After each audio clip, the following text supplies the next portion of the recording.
کعب الاحبار فرماتے ہیں میں نے تورات میں پڑھا، تورات میں لکھا ہوا ہے محمد الرسول اللہ، محمد اللہ کے رسول، لیس بفظ ولا غلیظ، نہ زبان کے سخت نہ دل کے سخت، ولا سخاب فی الاسواق، نہ بازاروں میں شور کرنے والے، بازاری گفتگو کرنے والے، عوامی گفتگو کرنے والے، ہمیشہ متانت، سنجیدگی اور اہل علم والی حضور صلی اللہ علیہ وسلم کی گفتگو ہوگی۔ وہ جو رسول آئے گا اس کی گفتگو متانت والی ہوگی، سنجیدگی والی ہوگی، اہل علم والی ہوگی، عامیانہ سوقیانہ اس نبی کی گفتگو نہیں ہوگی۔ ولا یجزی بالسیئۃ السیئۃ، وہ نبی ایسا ہوگا برائی کا جواب برائی سے نہیں دے گا، ولیکن یعفو ویغفر، وہ معاف کرے گا، درگزر کرے گا۔ لن یقبضہ اللہ حتی یقیم بہ الملۃ العوجاء، وہ جب دنیا میں آئے گا ہر طرف جہالتوں کے اندھیرے چھائے ہوئے ہوں گے، زنا عام، چوری عام، شرک عام، کفر عام، رہزنی عام، لوٹ مار عام، لوگ دنیا کے پجاری اور عزتوں کے در پہ ہونے والے، وہ ایسے زندگی میں جب آئیں گے وہ آ کر دین کو قائم کریں گے اور ٹیڑھی ملت کو سیدھا کریں گے۔ اس وقت تک اللہ ان کو دنیا میں لا کر واپس نہیں بلائیں گے جب تک اس شریعت کا ڈنکا نہ بج جائے اور سکہ رائج نہ ہو جائے۔ لن یقبضہ اللہ حتی یقیم بہ الملۃ العوجاء بان یقولوا لا الہ الا اللہ، ایک بڑی جماعت ان کی محنت سے کہے گی لا الہ الا اللہ، یفتح بہ اعینا عمیا، وہ آ کر اندھی آنکھوں کو بینائی عطا کریں گے، وآذانا صما، بہروں کو شنوئی دیں گے، وقلوبا غلفا، اور غلاف میں لپٹے ہوئے دلوں کو کھولیں گے، روشنائی عطا فرمائیں گے، نور سے بھر دیں گے۔ مولدہ بمکہ، مکہ مکرمہ میں پیدا ہوں گے، اور وہجرتہ بطیبہ، ہجرت کر کے مدینہ طیبہ میں آئیں گے، وملکہ بالشام، اور ان کی سلطنت بڑھتے بڑھتے شام تک بھی پہنچ جائے گی، وامتہ الحمادون، اور اس کی امت کیا عجب امت ہوگی، تعریف کرنے والے، الحمادون، حمد، حامد کہتے ہیں تعریف کرنے والا، حماد کہتے ہیں زبردست تعریف کرنے والا۔ تو حضور تو تعارف تورات میں اس امت کا بھی ہوا، حضور کا بھی ہوا۔ ارے ہم کتنے خوش نصیب ہیں، ہمارے دنیا میں آنے سے ہزاروں سال پہلے اللہ تعالیٰ نے میرا آپ کا تعارف تورات میں کروایا، تو اس میں لکھا ہوا ہے وَأُمَّتُهُ الْحَمَّادُونَ، اس نبی کی امت زبردست تعریف کرنے والی ہوگی۔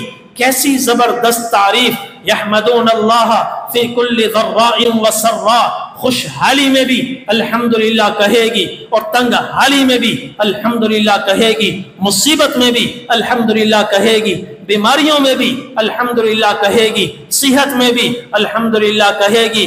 تو یحمدون اللہ فی کل سراء وضراء، یحمدون اللہ فی کل منزلہ، زندگی کے کسی بھی شعبے میں وہ چل رہے ہوں، ان کی زبانیں اللہ کی حمد و ثنا سے تر ہوں گی۔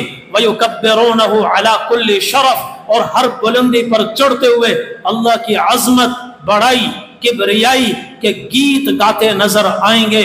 رُعَاةٌ لِلشَّمْسِ، ہر وقت ان کی نظریں سورج پر ہوں گی، سورج پر ہوں گی۔ سورج پر کیوں؟ سورج پر کیوں؟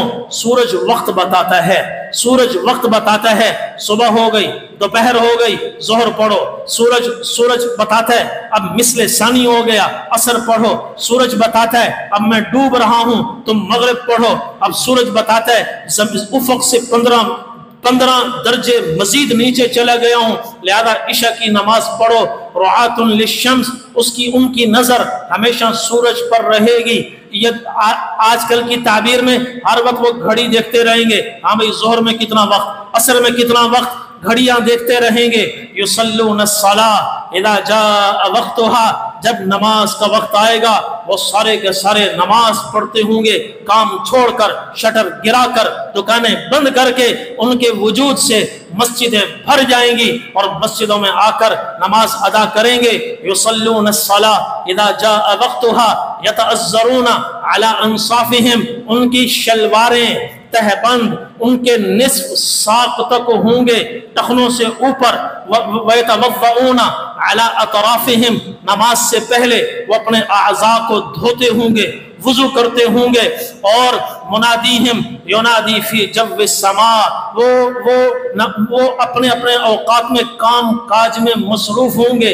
کوئی بیچ رہا ہے، کوئی خرید رہا ہے، دکان کوئی کھول رہا ہے، کوئی بند کر رہا ہے، اور بازار انسانوں سے کھچا کھچ بھرے ہوئے ہیں. لیکن اس دوران ینادیہم، منادی فی جو السماء، کہ ایک اللہ کے منادی کی آواز فضا کو چیرتی ہوئی گھروں تک پہنچے گی، بازاروں تک پہنچے گی، ہر طرف وہ آواز پہنچے گی.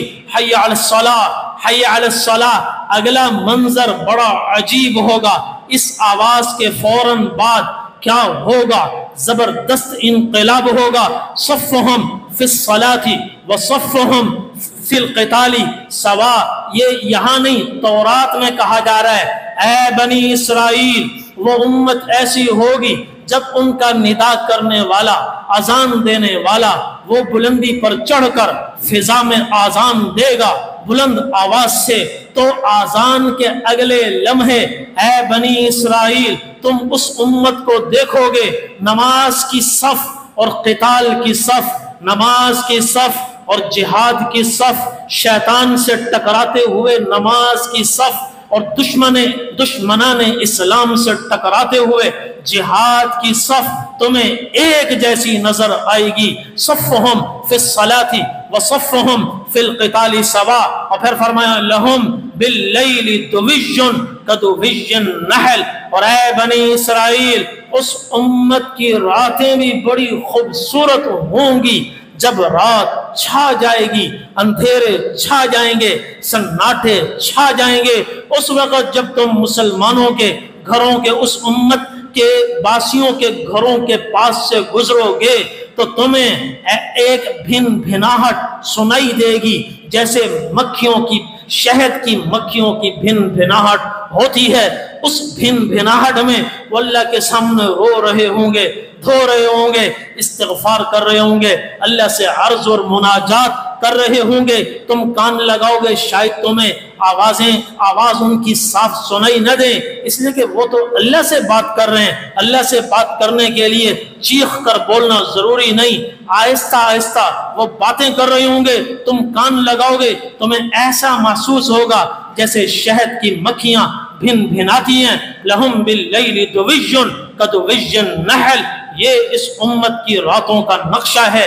نبی کریم صلی اللہ علیہ وسلم کی صفات اور اس امت کی صفات اللہ تبارک و تعالی نے حضور کے طفیل تورات میں بھی بیان فرمائی.